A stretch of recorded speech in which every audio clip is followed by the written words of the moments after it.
다 같이 사도신경으로 신앙 고백 드리겠습니다.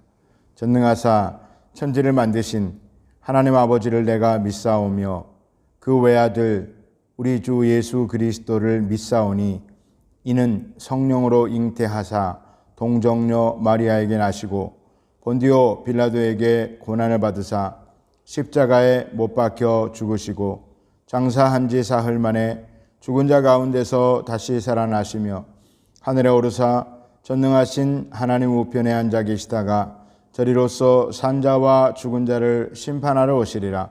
성령을 믿사오며 거룩한 공회와 성도가 서로 교통하는 것과 죄를 사하여 주시는 것과 몸이 다시 사는 것과 영원히 사는 것을 믿사옵나이다. 아멘. 사순절 묵상 7번째입니다. 7일째. 오늘 말씀은 마가복음 2장 1절부터 5절까지 말씀입니다. 마가복음 2장 1절부터 5절까지를 다 같이 읽어보겠습니다. 수일 후에 예수께서 다시 가버나움에 들어가시니 집에 계시다는 소문이 들린지라 많은 사람이 모여서 문 앞까지도 들어설 자리가 없게 되었는데 예수께서 그들에게 도를 말씀하시더니 사람들이 한 중풍병자를 4사람에게 메워가지고 예수께로 올세 무리들 때문에 예수께 데려갈 수가 없으므로 그 계신 곳에 지붕을 뜯어 구멍을 내고 중풍병자가 누운 상을 달아 내리니 예수께서 그들의 믿음을 보시고 중풍병자에게 이르시되 작은 자야 내 죄 사함을 받았느니라 하시니. 오늘 묵상의 제목을 붙여봅니다. 길을 여는 자이십니까? 길을 막는 자이십니까? 이러한 주제로 말씀을 잠깐 전하도록 하겠습니다. 오늘도 여전히 예수님은 열일하고 계십니다. 부지런히 하나님 나라를 가르치시고 복음을 전하고 계십니다. 그래서 사람들은 마가복음을 송아지 복음이라고 별칭합니다. 소는 열심히 일하는 동물의 상징입니다. 그래서 마가복음은 종으로 오신 예수님, 그래서 우리를 섬기시는 예수님의 초점이 맞추어집니다. 말씀처럼 예수님은 누군가의 집에서 열심히 말씀을 가르치고 계시는데 그 집이 누구의 집인지는 알 수가 없습니다. 예수님께서 가버나움을 중심으로 사역을 하셨기 때문에 가버나움에 임시로 처소를 만들었다라는 설도 있고 또 베드로가 집을 사서 거기라는 설도 있습니다. 아니면 베드로의 장모 집인지 알 수가 없고 그것은 중요한 일이 아니겠죠. 하여튼 수많은 사람들이 어떤 집에 모여서 예수님의 가르침을 듣고 있습니다. 말씀의 은혜가 좋아서 사모함으로 모인 사람도 있었을 것이고 어떤 사람은 또 병고침, 귀신을 쫓아내는 치유의 능력이 필요해서 모인 사람들도 있었을 것입니다. 그리고 단순히 호기심 때문에 단순 가담한 사람들도 있었을 것입니다. 3절에 보니까 몸을 움직일 수 없을 정도로 심각한 중풍병자를 사람들이 침상에 메어 옵니다. 이 사람들이 누구인지 친구들인지 가족들인지 알 수는 없지만 분명한 것은 이 사람들이 중풍병자를 잘 아는 사람들이었을 것이고 또 이 중풍병자를 불쌍히 여기고 사랑하는 사람들이었을 것입니다. 게다가 이들은 예수님을 만나면 중풍병을 고침받을 수 있다는 믿음까지 있었습니다. 예수님 말씀대로라면 이 중풍병자는 자신의 믿음으로 치료받은 것이 아니라 자기를 알고 있는 그 지인들의 믿음을 통하여 병으로부터 자유로워진 것입니다. 그 당시 팔레스타인의 서민들의 가옥은 단층집으로 지금 그림 보시는 것처럼 이렇게 되어 있습니다. 지붕은 평평하고 외부의 계단으로 연결되어 있기 때문에 계단을 통해 쉽게 지붕으로 올라갈 수 있었다고 합니다. 또한 지붕은 들보를 중심으로 작은 나무들을 걸치고 집으로 덮고 진흙을 발라 놓은 것이기 때문에 콘크리트 같으면 어렵지요. 그런데 그보다는 쉽게 벗겨낼 수 있었다고 합니다. 하지만 그럼에도 불구하고 지붕을 갑자기 벗겨내림으로써 방 안에 있는 사람들이 이렇게 흙먼지도 쏟아졌을 것이고 또 예수님이 조용히 가르침을 하고 있는데 굉장히 소란스러웠을 것이고 사람들이 당신들 뭐 하는 짓이냐고 소리를 질렀을지도 모르겠습니다. 그런데 그런 아우성을 뚫고 마침내 지붕이 뚫리고 중풍병자가 침상에 매여서 예수님 앞으로 달아 내려오기 시작합니다. 이렇게 하기까지 대단한 용기가 필요했을 것입니다. 더군다나 남의 집 아닙니까? 꼭 이래야만 했을까? 우리는 질문을 해보게 됩니다. 사람들에게 양해를 구하고 앞으로 조금씩 나갈 수는 없었을까? 아니면 예수님의 설교가 끝날 때까지 기다렸다가 사람들이 흩어진 다음에 차분하게 안수 기도를 받아도 되지 않았을까? 이게 정상적인 사고방식을 가진 사람들의 취할 태도 아니겠습니까? 그런데 무슨 이유인지 그들은 그렇게 하지 않았고, 물론 앞으로 나아갈 수 없어서 그랬다라고 성경은 기록하고 있지만 옥상으로 올라가서 지붕을 뜯고 중풍병자의 침상을 내린 기가 막힐, 그러나 다소 무모하고 무례하기까지 한 어처구니없는 방법을 취합니다. 그런데 그런 그들을 주님은 무례하다 책망하지 않으시고, 지금 말씀을 가르치는데 이렇게 소란스럽게 하느냐, 끝나고 안수기도 받으면 될 것 아니냐 책망하지 않으시고 믿음이 좋다고 칭찬하셨습니다. 그리고 아시는 것처럼 중풍병자를 치료해 주셨습니다. 여러분이라면 어떻게 하시겠습니까? 가장 일반적인 사람들의 태도는 말씀드렸듯이 사람에게 양해를 구하고, 허락되지 않는다면 예수님의 설교가 끝날 때까지 기다렸다가 기도를 부탁드렸을 것입니다. 그러나 이들은 중풍병자를 너무나 사랑했던 것 같습니다.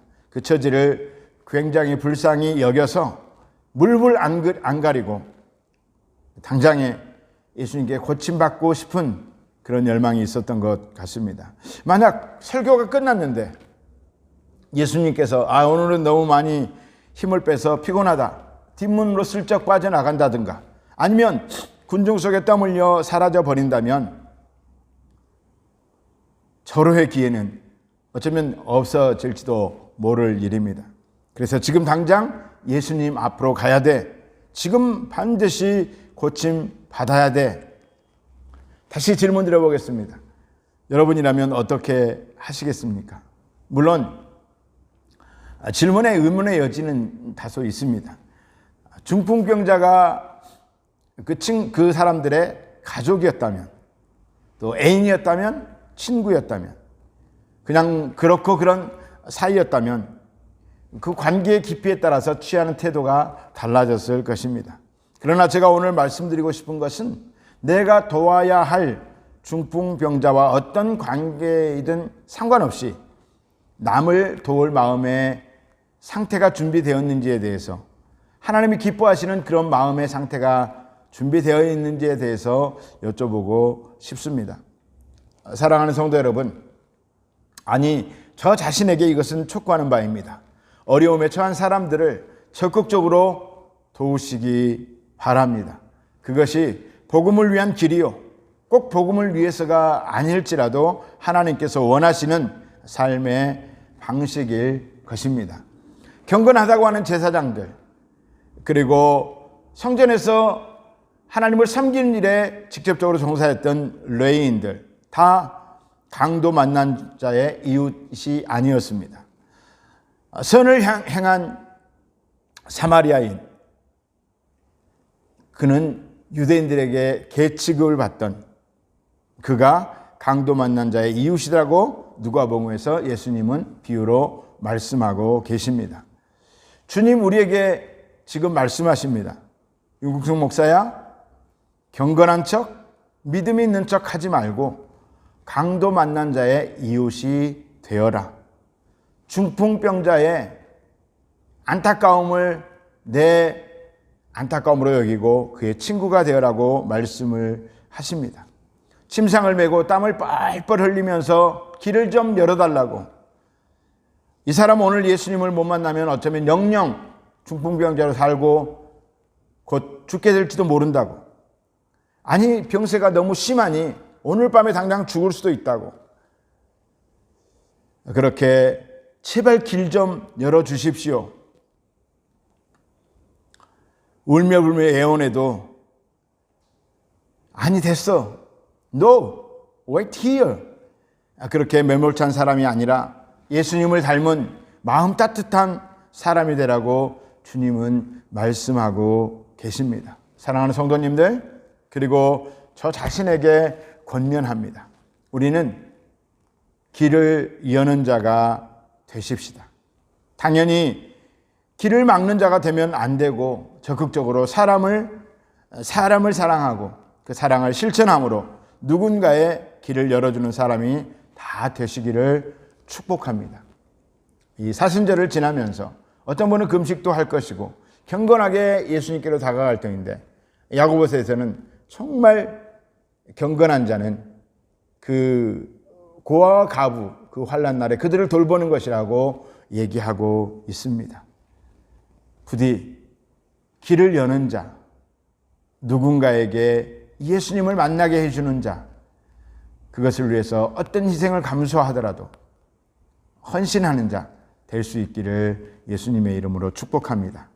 오늘의 묵상은 이렇습니다. 나는 다른 사람의 길을 열어주는 자인가? 아니면 길을 막아서는 자인가? 오늘 하루 종일 이것을 묵상하시고 길을 열어주는 자로 그렇게 하나님께 칭찬받으시고 쓰임받게 되시기를 축복합니다. 기도하겠습니다. 존귀하시고 영화로우신 하나님, 예수님을 통하여서 우리를 사망과 절망의 길에서 생명과 소망의 길로 열어주시니 감사합니다. 이제 우리가 그 길에서 예수님을 만났고 그 길을 통하여 하나님의 자녀로 하나님의 보좌 앞에 이르렀는데, 아직도 사망의 어둠의 길에서 헤매고 있는 자들에게 그 길을 열어주는 자 되게 하여 주시고, 말로만 아니라 전하는 복음으로뿐만 아니라 행하는 복음으로, 삶으로, 사랑의 행함으로 그렇게 길을 열어주는 자 될 수 있도록 인도하여 주시옵소서. 생명의 전달자, 십자가의 전달자 될 수 있도록 저와 우리 모두를 사용하여 주시옵소서. 그렇게 해주실 하나님께 감사드리고 믿으며 예수님의 이름으로 기도합니다. 아멘. 이제 다 같이 주기도문으로 마치시고 기도하도록 하겠습니다. 하늘에 계신 우리 아버지여, 이름이 거룩히 여김을 받으시오며 나라가 임하시오며 뜻이 하늘에서 이루어진 것 같이 땅에서도 이루어지이다. 오늘 우리에게 일용할 양식을 주시옵고 우리가 우리에게 죄 지은 자를 사하여 준 것 같이 우리 죄를 사하여 주시옵고 우리를 시험에 들게 하지 마시옵고 다만 악에서 구하시옵소서. 나라와 권세와 영광이 아버지께 영원히 있사옵나이다. 아멘. 이 시간 말씀을 생각하시면서, 그리고 오늘의 묵상의 주제, 나는 다른 사람에게 길을 열어주는 사람인가 아니면 다른 사람의 길을 막는 사람인가 깊이 묵상하면서 또 기도 가운데 하나님의 주신 응답과 감동이 있고 또 회개의 역사가 있기를 바라면서요, 우리 주여 세 번 부르짖고 기도하겠습니다. 주여, 주여, 주여. 하나님 감사합니다. 이 말씀 가운데 우리 모두 다 길을 열어주는 자 될 수 있도록 인도하여 주옵소서. 사랑을 베풀며 선을 행하는 귀한 예수님의 제자의 삶으로 나아갈 수 있도록 우리 모두를 축복하여 주옵소서. 주님 감사합니다. 주님 감사합니다.